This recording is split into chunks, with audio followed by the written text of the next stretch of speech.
ఇప్పటి వరకు Ukraine versus Russia, Iran versus America.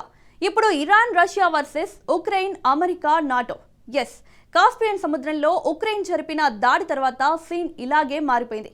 ఆ దాడే ఇప్పుడు ఉక్రెయిన్ పై ఇరాన్ గురిపెట్టేలా చేసింది. ఇప్పటి వరకు రష్యాకు కేవలం డ్రోన్లు మాత్రమే ఇచ్చిన టెహ్రాన్ను మిస్సైళ్ల సరఫరా దిశగా అడుగులేసేలా చేసింది. ఈ పరిణామాలే ప్రపంచాన్ని పరేషాన్ చేస్తున్నాయి. ఎందుకంటే ఇరాన్ నౌకపై ఉక్రెయిన్ జరిపిన దాడి అంతర్జాతీయంగా అన్ని లెక్కల్ని మార్చేయబోతుంది. సరికొత్త కూటములకు తెరలేపబోతుంది. ఇంతకు కాస్పియన్ సముద్రంలో అసలేం జరిగింది? ఇరాన్ వాణిజ్య నౌకపై ఉక్రెయిన్ ఎందుకు దాడి చేసింది?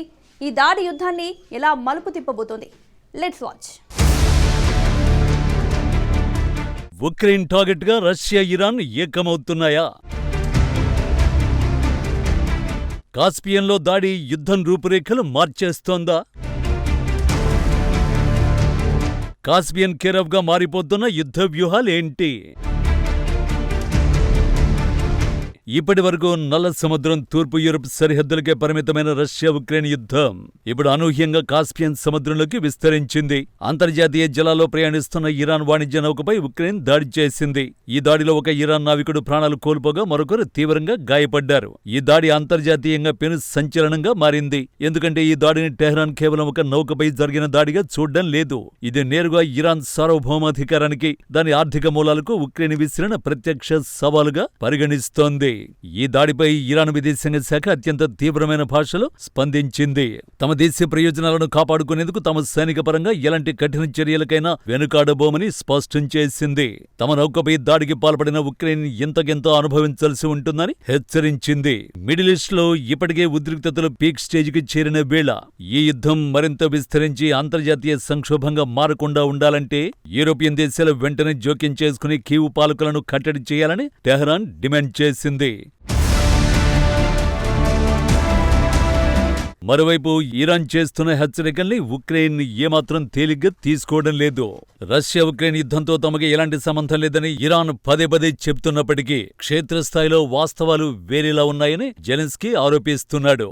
రష్యా అత్యాధునిక ఉపగ్రహ సమాచారాన్ని, గల్ఫ్ దేశాలు, అమెరికా సైనిక స్థావరాల రహస్య ఫోటోలను ఇరాన్ తన వ్యూహాత్మక దాడుల కోసం వాడుకుంటోందని జెలెన్స్కీ ఆరోపిస్తున్నాడు. తెర వెనుక రష్యా ఇరాన్ బంధాన్ని దెబ్బకొట్టేందుకే ఉక్రెయిన్ ఈ ఆపరేషన్ చేపట్టినట్లు రక్షణ విశ్లేషకులు భావిస్తున్నారు. ఎందుకంటే ఉక్రెయిన్ ఆర్మీ వేల కిలోమీటర్ల దూరంలో ఉన్న కాస్పియన్ సముద్ర టార్గెట్ వెనుక పెద్ద ఆర్థిక వ్యూహం ఉంది. అమెరికా, పాశ్చాత్య దేశాలు విధించిన కఠినమైన ఆర్థిక ఆంక్షల వల్ల ఇరాన్ ప్రపంచ వాణిజ్యానికి దాదాపు దూరమైంది. ఇలాంటి స్థితిలో ఇరాన్కు ఉత్తర దిశలో ఉన్న కాస్పియన్ సముద్ర మార్గమే ఏకైక ఆర్థిక లైఫ్ లైన్ గా మారింది.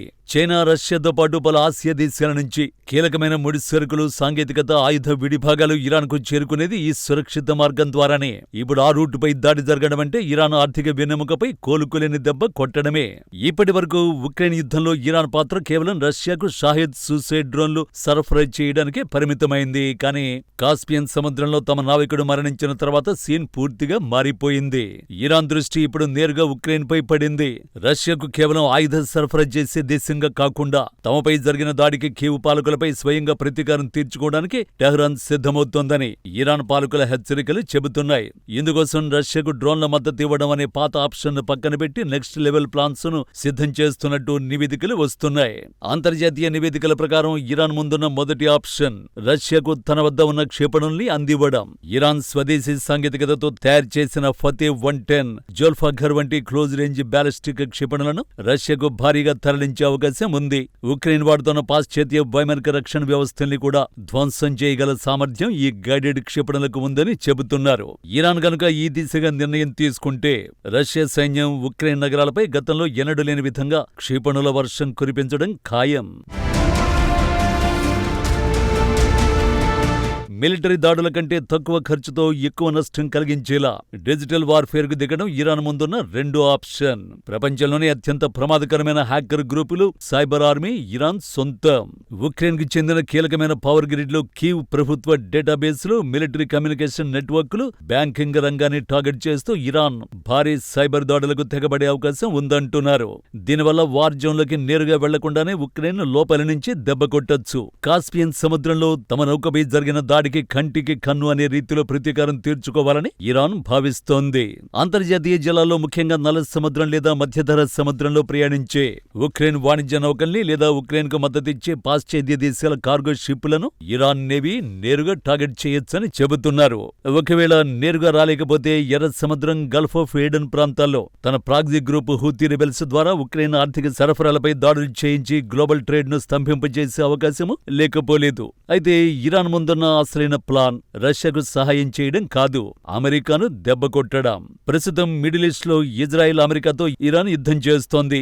ఇప్పుడు ఉక్రెయిన్ పై ఒత్తిడి పెంచడం ద్వారా అమెరికా, నేటో దేశాలు తమ రక్షణ బలగాలను, భారీ ఆయుధాలను పశ్చిమాసియా నుంచి మళ్లించి ఉక్రెయిన్ కాపాడుకునేందుకు కేటాయించేలా ఇరాన్ వ్యూహాత్మక అడుగులు వేసే అవకాశం ఉంది.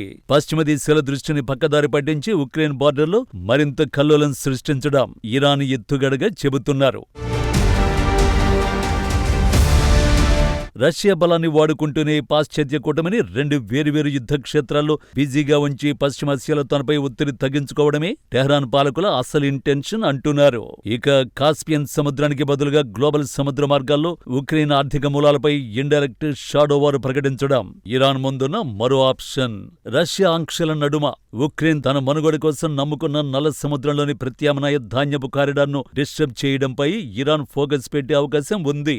అంతర్జాతీయ జలాల్లో ఉక్రెయిన్ వాణిజ్య నౌకలను తనిఖీల పేరుతో లేదా గల్ఫ్ ప్రాంతాల్లో తమ అనుకూల శక్తుల ద్వారా ఉక్రెయిన్ కమర్షియల్ షిప్పింగ్ కు బ్రేకులు వేయడం ద్వారా కీవ్ పాలకులకు సముద్ర వాణిజ్యం లేకుండా ఊపిరాడకుండా చేయాలని ఇరాన్ ప్లాన్ చేస్తోంది. పశ్చిమాసియాలో ఇప్పటికే ఇజ్రాయెల్, అమెరికాతో నేరుగా తలపడుతూ బహుముఖ యుద్ధం చేస్తున్న ఇరాన్ ఇప్పుడు ఉక్రెయిన్ కూడా తన శత్రువుల జాబితాలో చేర్చుకుందని తాజా పరిణామాలు చెబుతున్నాయి. ఇప్పటి వరకు ఇటు మిడిల్ ఈస్ట్, అటు ఉక్రెయిన్లో జరిగిన యుద్ధాలు ఇప్పుడు ఒక్కటి కాబోతుందా అన్న ఆందోళనలు కనిపిస్తున్నాయి. రష్యా, ఇరాన్, చైనా, ఉత్తర కొరియా ఒక కూటమిగా, అమెరికా, నాటో, ఉక్రెయిన్ దేశాలు మరో కూటమిగా నిలుస్తూ ప్రపంచాన్ని టెన్షన్ పెడుతున్నాయి. ఈ క్లిష్ట సమయంలో తన నౌకపై జరిగిన దాడికి ఇరాన్ ప్రతీకార చర్య ఉక్రెయిన్ ఉనికికే ముప్పుగా మారడమే కాకుండా ప్రపంచ రాజకీయాలను శాశ్వతంగా మార్చేసే ప్రమాదంలో ఉందనడంలో ఎలాంటి సందేహం లేదు.